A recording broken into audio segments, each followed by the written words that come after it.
Hello, and welcome to another episode of It's a History podcast. I am your host, Madison, and this week we are joined by author Gigi Berardi to discuss her most recent historical fiction, Bianca's Cure. Based on what you'll hear us describe as skeletons of stories in this episode, Bianca's Cure fictionalizes a search for a cure for malaria in the country where the disease was named, depicting the main character's struggles against prevailing medical beliefs. It draws from the author's real and meticulous research, her work spanning science, and her personal experience living and teaching in Florence. I am in the tail end of a head cold, so forgive me if I sound a bit more nasally than usual, and with that, let's get right into it. Welcome to another episode of It's a History podcast. I am joined today by author Gigi Berardi to talk about her most recent release, Bianca's Cure. I am currently a professor at College of the Environment, Western Washington University in Bellingham, Washington. I am speaking today from a very small island in the San Juan archipelago, Shaw Island. Shaw Island is where we have woods, and I have a cabin my son built for me in the woods from the property and milled it himself, and that's very, very sweet.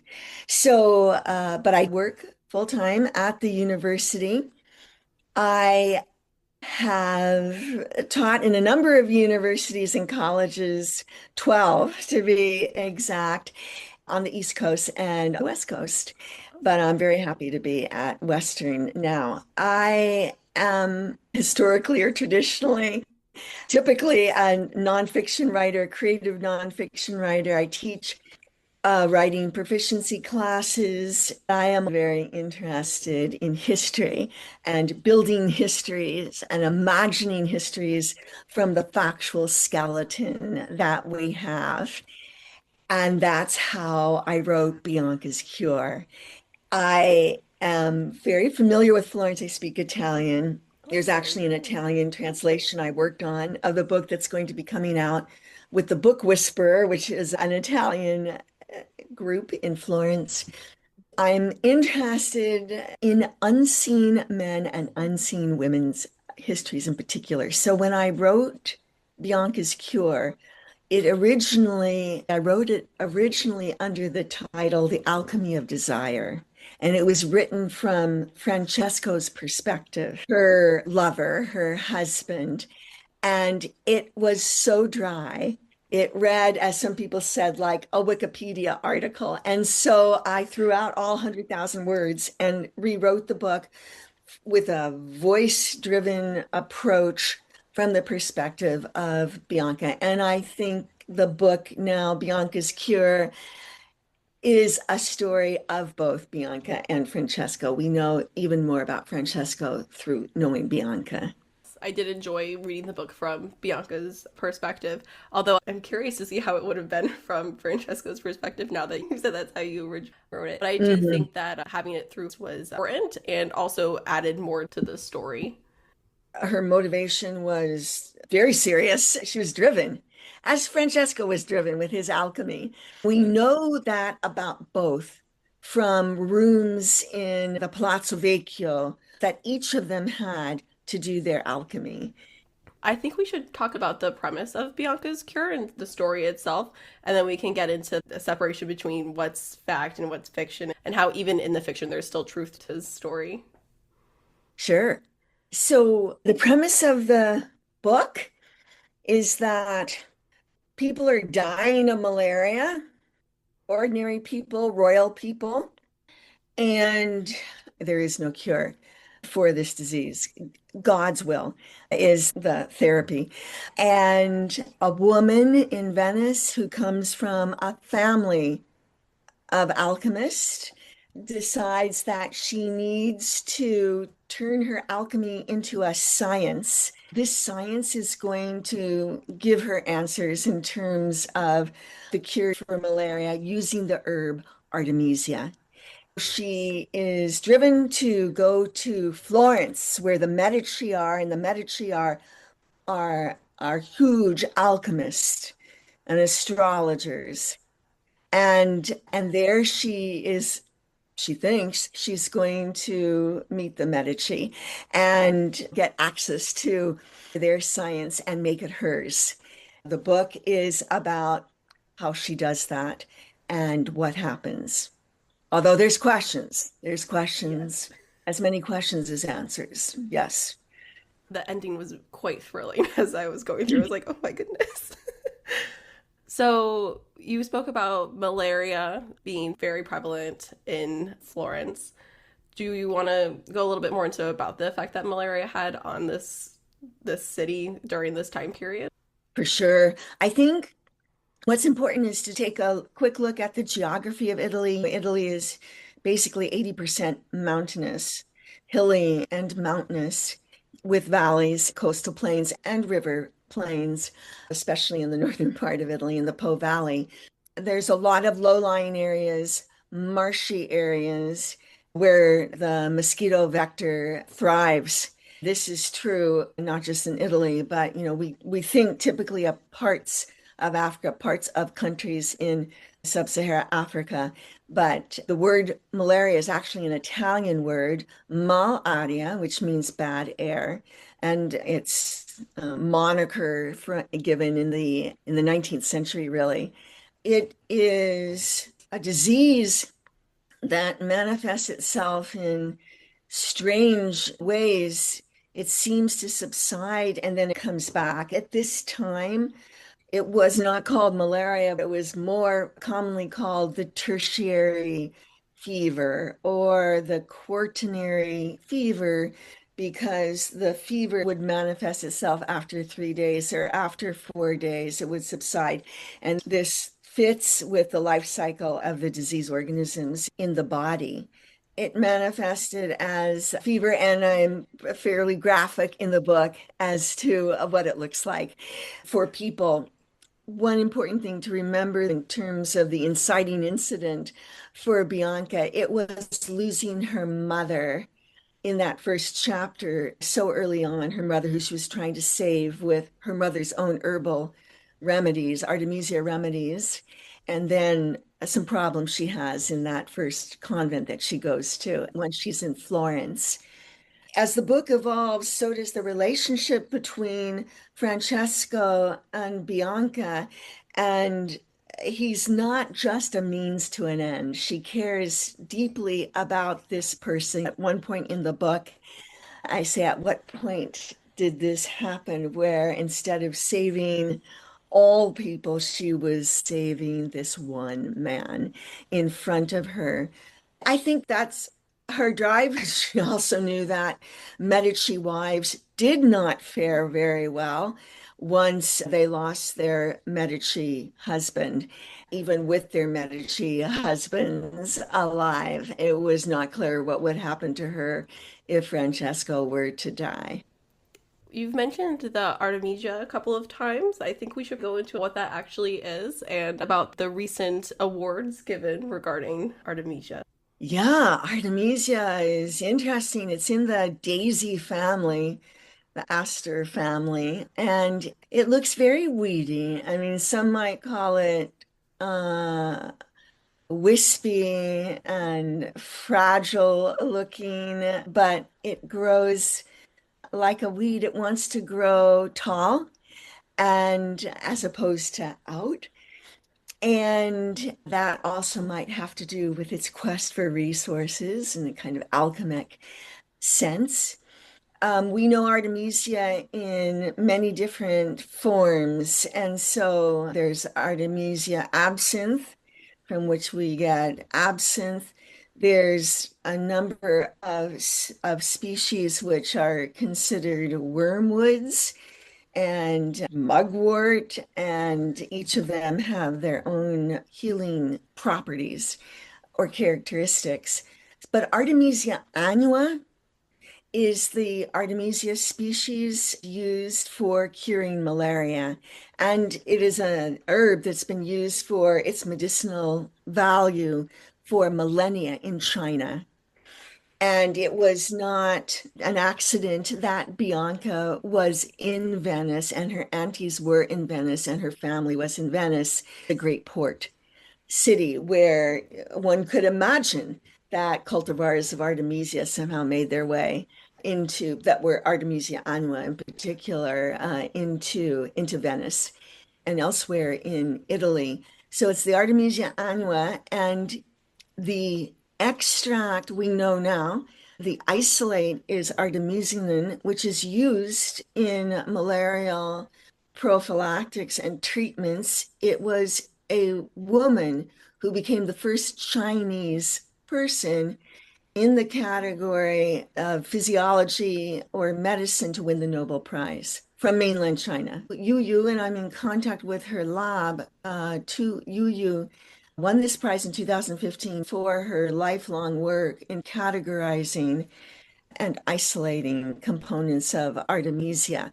It's awesome. It's so exciting to see, this work, like people's lifelong work being recognized from something that has been used for hundreds of years as a remedy for disease. This In is a her, good segue to go yeah, into women in science and the hurdles that women in past generations have had in earning respect within science, bringing us to. yeah, I think that women in science has always been a story of gender structures and operating within those gender structures.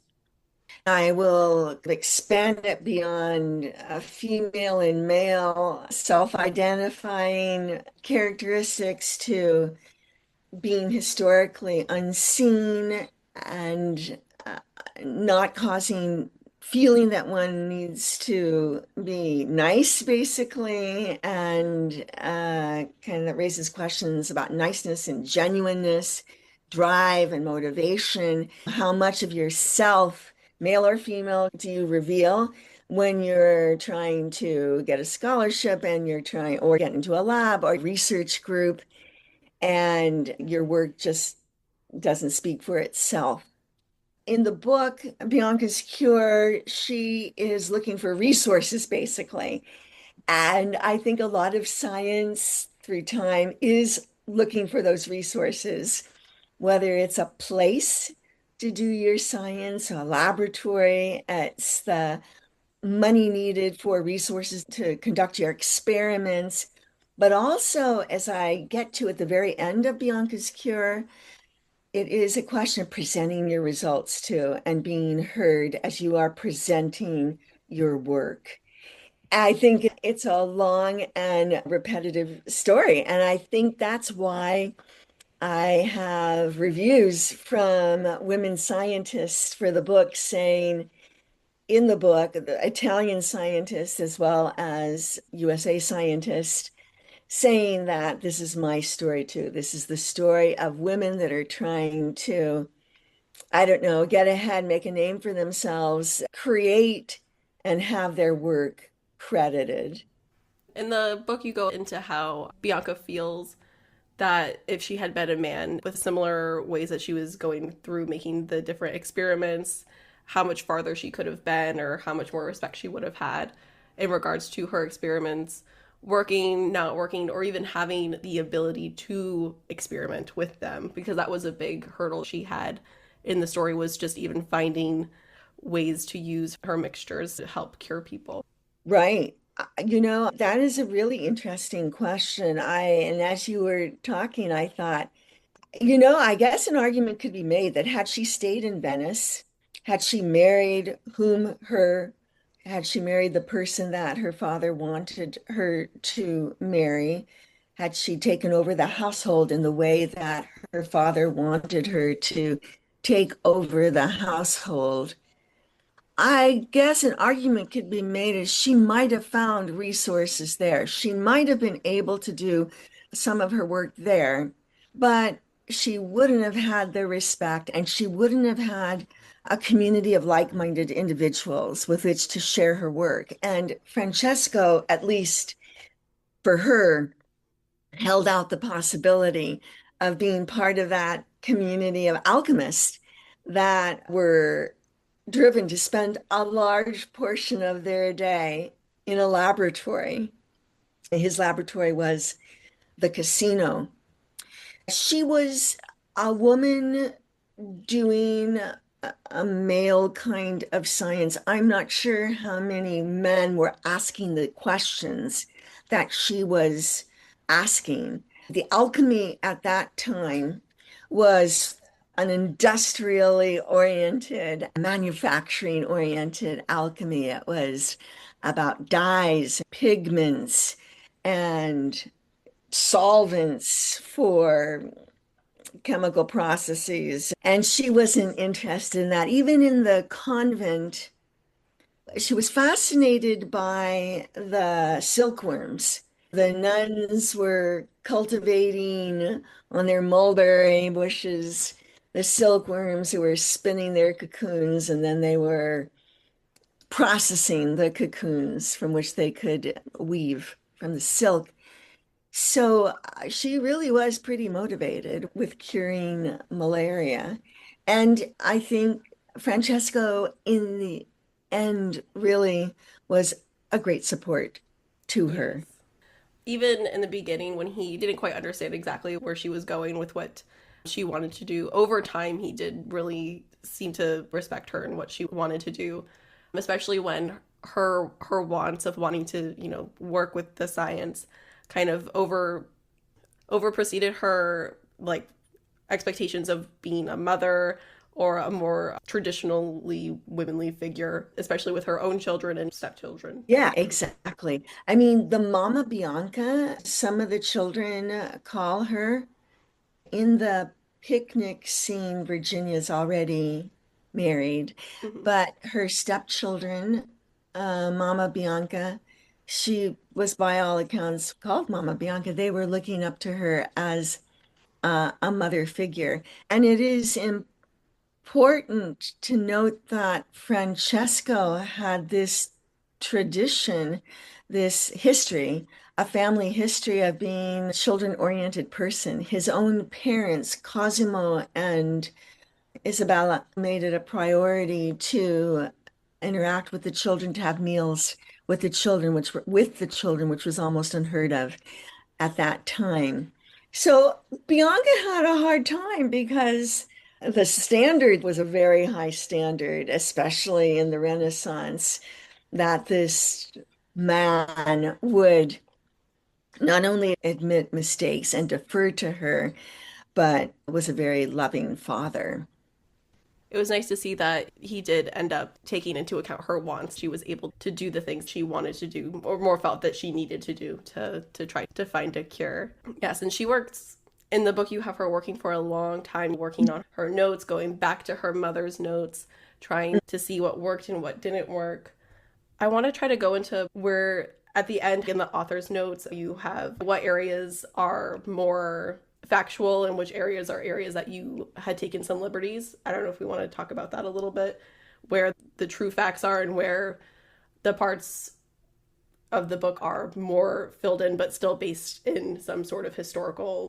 Right. There has been a lot written about the Medici, not so much about the Medici women, but I think of Maggie O'Farrell's book, Portrait of a Marriage. And that book is about Lucrezia, who was one of Francesco's sisters, fictionalized as to what happened to her, again, with a very small skeleton. What's interesting is I do wish we had one more sentence in the author's note. And I tried to get it in, but we'd already done the first print run. That is that Bianca indeed had a studio. She had a studio similar to Francesco's that he had given her, that had been his mother's in Palazzo V. So that studio is, so I'm going to start with that because that's Okay. pretty key. That studio is on the secret room tours. And so they all had secret rooms, secret studies for astrology and geology and collections. In fact, her studio is often referred to as a collection room, but so is Francesco's. So he has the studiolo, and it is a room in Palazzo Vecchio, which is a real room with many panels and secret drawers and secret cabinets. His father, Cosimo, had a secret room above his, And then there was Eleonora, and Francesco, as I mentioned, gave Bianca Eleonora's studiolo. So we know that she was doing some kind of study there. We know that Francesco was deeply interested in alchemy. And what has been written is that that was part of the attraction of Francesco to Bianca, and certainly vice versa. So we know that. In terms of dates and places, those are historically accurate. A good colleague wrote a book several years ago, Il Ducato Innamorato, A Duke in Love. So I have the Italian version and the English version, and it is the nonfiction story of Bianca and Francesco during this time period. Stefano is a very good colleague. In fact, he now teaches the latter part of my program in Florence each year. I've taught for a long, long time. And he and I are often on Bianca and Francesco adventures. And we're asking the same questions about what is real, what actually happened, what do we know? We know also that Bianca came from this family from a milieu of women alchemists. And in fact, this is not in the author's note, but just on Friday in my Mhm. news feed appeared a story about an exhibit, which is part of the cultural program of the Olympics, opened on Friday in Milan. And it is the women alchemist. It is hidden, it's lost women alchemist. And it's this artist's imagination using the skeleton of stories, but several of the women are women that I allude to in the book. The casino was real. The Hall of the 500 is real. Were the frescoes finished? I don't know. I've had so many historians take a look at my work and ask, could this painting have been there? Did we know that Bronzino did this? Did we? So I've tried to make kind of airtight in that sense. There's a few time periods which we had to either expand or condense for the plot, but not many. In fact, I had so many spreadsheets that had, basically time and place structures. Even the progression of the cure, I kind of monitored just by itself. Could this have happened? Could it have taken this long? That kind of thing. So I used those as frameworks and touchstones. Was it malaria? Was it Artemisia? We don't know. We just know that she came from a strong family of herb-loving women in Venice, which was a very international port. I think historical fiction has a very important place within literature because it is based amongst, as you've said, like skeletons of stories. And I think it leads to interest in the actual stories of these people and even looking into the history of the area or the broader history in general. I think it's a more approachable way for some people to get into history because sometimes reading nonfiction books can be a little dry and hard to get into. But if you start with something like a historical fiction, it's something that can, I don't know, deepen your interest into something and make you more open to wanting to read something more factual, more point for point of what's happening. Absolutely. And, those who forget history are condemned to repeat it. History is everything. Mhm. So that appreciation for history and saying it with history, all of that is critical. I think the other thing, because it helps us in our understanding of human problems and human nature. As part of that, I think also with everything you just said, and I try and do this in Bianca's Cure, it leaves us asking Yes. more questions about life. And so that's why we can appreciate historical fiction. I actually recommend people write historical fiction as an exercise for themselves from a mood-driven or voice-driven perspective. Bianca finds out that Francesco has malaria and she's so far away in Florence. We know that he did. We know that she was in Florence and then wasn't. She was somewhere else. How did she get there? Yeah. What was she feeling? Did she get angry? If you use exercises like this, I have to give a shout out to Susan Sutcliffe Brown, who I worked with on the book when I was rewriting it from the standpoint of Bianca. Then you have your list of emotions, fear, anger, jealousy, longing, and you can write and rewrite paragraphs from different moods until you find one that really makes sense with what she might have been feeling and doing at the time.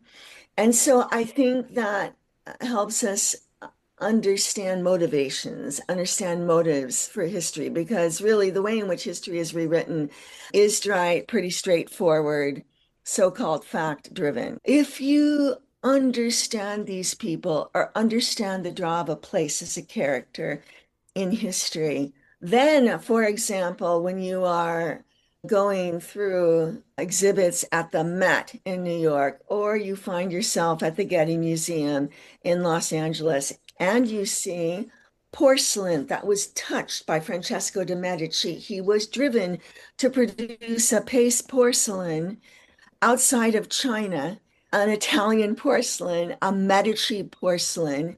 And as you look at the porcelain, which was part of an alchemical process, his casino in his laboratories that he struggled with for so many years, but then succeeded in producing.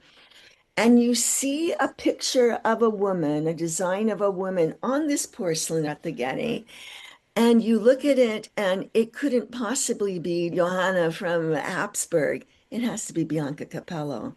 What does that tell you in the middle of Manhattan? That Florence is not relevant. Florence is utterly relevant. And this relationship is utterly relevant. And how a woman who had been unseen could possibly work and exist with someone who was deeply in love with her. Her face is on the porcelain, and who deeply defended her as well. Yeah, what you just said just really makes a point of how sometimes we can forget how human history is. Human history, it's where we've been. And the people of the past have had feelings. They live life just like how you and me live life. We experience things in all different ways. Right. And you don't often get that just reading it off a page. And having something like Bianca's Curse, where you can have emotions and feeling that goes into how things are happening in the world around you, can kind of make that our history more human, more personable. That is so beautifully said. Yes. And give you agency too. Yes. And no matter how big or how small your world is, you have to find it. I think that's a really nice place for us to end on the story of Bianca's Curse. While we wrap up, is there anything else that you want to add? Anything you want to say? I think it's quite beautiful what you were saying about history. And I would just invite people to read Bianca's Cure, but also going to my website, gigiberardi.com. People can download the first two chapters and get Artemisia recipes. In doing that, it gives us a different look at Florence, a place that today in 2026 is full of eager and curious tourists, are part of a mass tourism, in part because it may be less expensive. So I applaud that. Get to Florence any way you can, really. However, there are ways to explore meaning and mystery in Florence without being part of a tour. Using these piazzas, these are real places, as we were talking about before, she traveled in. The garden that she built, in which she built her laboratory and her gardens of Artemisia, was a real garden. It was a place where a real Michelangelo was discovered. As Francesco had said, He didn't have much to do with the Medici, didn't want much to do with the Medici, even though they dragged his dead body back there to be buried. He would not have been in favor of that. But the Medici still considered him and some of his artifacts. That's not going to be on a tour. Just going to Piazza San Marco, you are already in such a mystical place in the monastery where Savonarola unseated the Medici basically in the late 1400s and established, a republic. You can see Bianca's house. You can see the garden. You can imagine the garden. And I would say enjoy Florence and similar places around the world, not necessarily in Europe, where we just have a potted history of what's gone on there, even when they are as famous as Florence for being the so-called birthplace of the Renaissance. And explore for yourselves. I think that is some amazing. I will be sure to link Bianca's Cure in the description below, and I will link to your website as well. Is there anywhere else people can find you?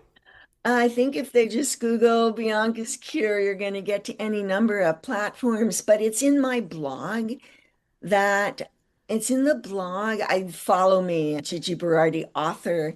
I take up these questions of, well, is Artemisia a thing? Is malaria a thing? Were the women of alchemy for real? I've already posted just in the last couple of days about the mystery of Bianca and also these women alchemists. And I love to get feedback and questions. I think there's so many more questions to be addressed and answered. People ask about a sequel, maybe. But I'm also very excited about the questions that are left unanswered in the book and giving a little bit of guidance onto how to think about them. Well, thank you for coming on this show. I'm so glad to have had you on. Madison, thank you so much. It was a great interview. Thank you. Thank you for having me. Thank you again to Gigi for coming on the show and bringing us all the story of Bianca's Cure. Links to the book and Gigi's website are in the description below. Thank you for listening to this week's episode. If you liked what you heard, head over to Spotify or Apple Podcasts and leave a review. If you have any questions, comments, or topic ideas, you can email me at itsahistorypodcast@gmail.com. You can also find me over on Instagram and Threads at It's a History Podcast. Thank you again for listening to this week's episode, and I hope to have you in the next one.